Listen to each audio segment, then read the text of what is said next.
Le bear market 2022 semble avoir déjà commencé. Et oui, actuellement, c'est la panique sur les marchés financiers et notamment celui de la crypto.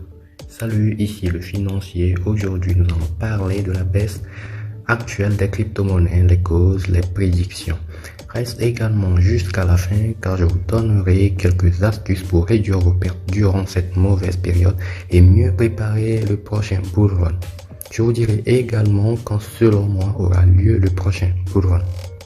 Et petit disclaimer, vous devez savoir que je ne suis pas un conseiller financier, je ne suis pas un expert financier, ça c'est juste mon avis personnel que je partage dans cette vidéo. Donc ne prenez pas ce que je vous dis pour argent comptant, allez faire encore plus de recherches avant de faire quoi que ce soit. Donc ceci étant dit, bon visionnage.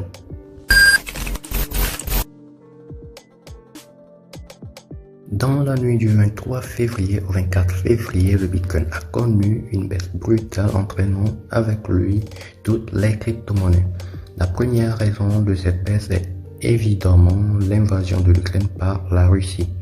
Dans les environs de 3h40, le président russe Vladimir Poutine a annoncé avoir lancé une opération militaire spéciale en Ukraine. Ceci a donc entraîné une grande peur et de la panique sur les marchés financiers, entraînant leur effondrement.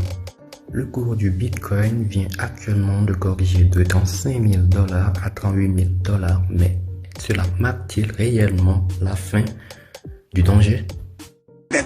Point d'interrogation. Ce qu'il faut savoir, c'est que l'Ukraine est parmi les pays au plus grand taux de minage de crypto au monde. Mais à mon avis, ceci n'est pas la seule raison pour laquelle le marché restera baissier durant un bon moment.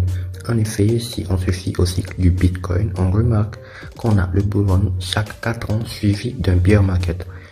Le premier bull run s'est produit en 2013, puis le second en fin 2016 jusqu'en 2017. Et le dernier en date en fin 2020 jusqu'en 2021.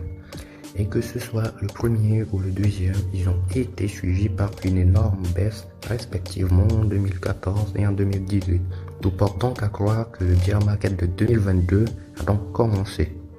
Au vu de ce cycle, le prochain bull run devrait avoir lieu en fin 2024 jusqu'en 2025.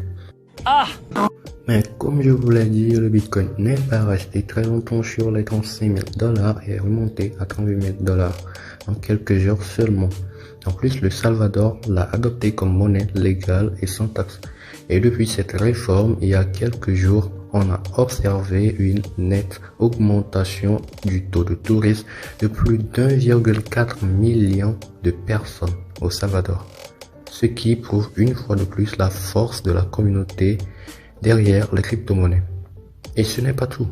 Certains États aux USA tels que le Kentucky sont aussi favorables au Bitcoin comme monnaie légale. Même en Russie, où il semble y avoir une forte hostilité à l'égard des crypto-monnaies, des ministères sont plutôt d'avis pour un Bitcoin légal. On pourrait donc espérer voir le président Poutine s'y plier. Au vu de tous ces éléments, on pourrait espérer avoir un retour à la hausse plus tôt que prévu. En tout cas, peut-être en moins de temps que les 4 ans du halving. Voilà!